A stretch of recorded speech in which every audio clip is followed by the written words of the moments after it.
Hello everyone, and thank you for coming to my presentation regarding the program evaluation of Carm.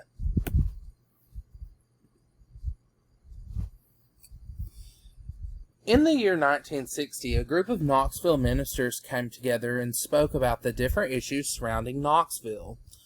One being that there was an increase in the homeless population in Knoxville. Thus, the earliest form of Carm was born, the Knoxville Union Rescue Ministries. In 1984, Knoxville Union Rescue Ministries purchased their first property, which continues to house the homeless people of Knoxville nightly and provides much-needed resources for jobs and long-term housing. Due to the needs of the community, the stakeholders came up with an idea to encourage donations, bringing in the Carm thrift stores. Throughout the years, hundreds of thousands of people have shopped in the Carm thrift stores and made donations, which are tax deductible, as you do get a tax form when dropping off items.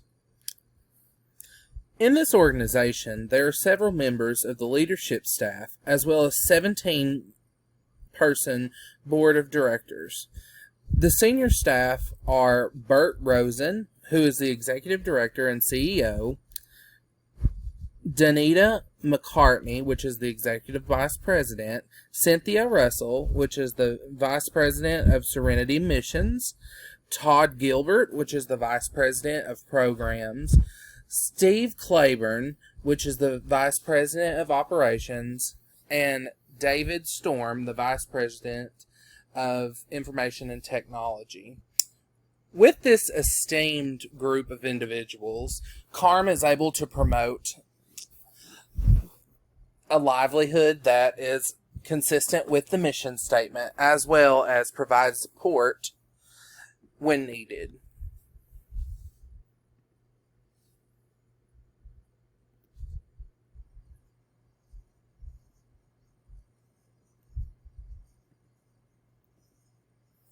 Unfortunately, upon initial review, the financial records were not readily available on the Carm website. According to Breen et al., 2018, a lack in transparency could lead to fraudulent charges by employees and members of the organization.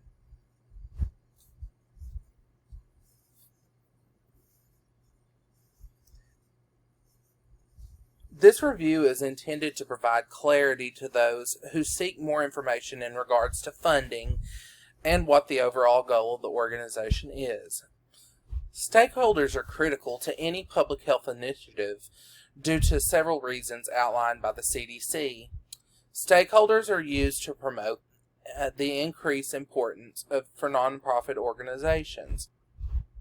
Stakeholders for this type of organization is beneficial due to having a non-biased representative that can represent the public and their interests. As you can see on my funding model on the screen right now, you will see that the first input would be funding, the second one would be partnerships, the next one would be assessments. After that, you would see the activities that go into it. With the activities, private donors, as well as the thrift shop's proceeds and fundraising activities, they will be able to build knowledge throughout the community and establish a desired outcome and impacts to individuals within the community needing services. And they will be able to develop an understanding criteria to ensure that the appropriate population is being served. As for outputs, I would look at the funding being provided to ensure that adequate necessities are being provided within the shelter. To be able to provide job placement to individuals residing in the shelter, and formerly homeless individuals attains housing with assistance and is getting all treatments that they need for psychiatric help or therapy. The short-term goal of the logic model is to ensure that the needs are being met within the community to ensure rehabilitation and to be able to have stable and adequate income to afford housing with support. Intermediate the goal would be to decrease the prevalence of homelessness, not completely eliminate it at this point, and also be able to have a stabilized income to live independently. Also, to attain housing without support, as well as maintain treatments independently, referring back to the psychiatric and the therapy needs that could be present due to homeless individuals sometimes having psychiatric illnesses. The long-term goal of the logic model is to eliminate homelessness altogether, maintain independence, as well as maintain housing without any support independently, and also maintaining treatments.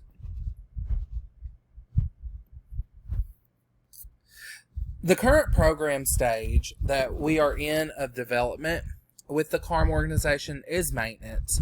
Due to the overall age of the organization being formed in 1960, this organization has greatly expanded. Carm is currently still the only homeless shelter in Knoxville. With this said,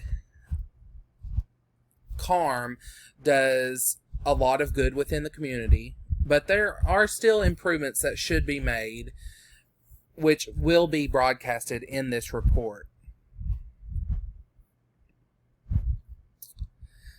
Stakeholders are made up in the Carm organization of the executive leadership, volunteers, participants in the program, as well as the funding agencies and individuals. According to Charity Navigator, the funding agencies for Carm are made up of the agencies all across North America, with the largest being located in Canada. Due to this, I researched further the largest donating organization that was provided on their tax forms that was on Charity Navigator. I was able to see that they had very, very, very similar leadership models, with their executives, their board of directors being so vast, as well as the 17 members. That was a very consistent number between both agencies, 17. Carm does an excellent job of obtaining proper stakeholders to represent many individuals of the population in Knoxville. Carm is able to give individuals a clear understanding of the mission and their goals throughout the life of their organization. I believe that Carm establishes public policy with its popularity among several individuals throughout the community, regardless of socioeconomic status, due to their retail stores and fundraising activities through the year. With this said, many donations that are received by Carm are not recorded on their tax information due to the monetary amounts being so small. Carm partners with several organizations throughout the Knox area, such as the Salvation Army, to collect donations, and they also provide jobs for homeless people during the holiday season as bell ringers for the Salvation Army. This is not covered on their website or their financial records, so I'm not entirely sure how much of the proceeds that they could keep of that, or any of their fundraisers. I want to thank each and every one of you for coming to my presentation today, and here's my reference page, citing all of my references, and I think that Carm really does a great job of providing for the community.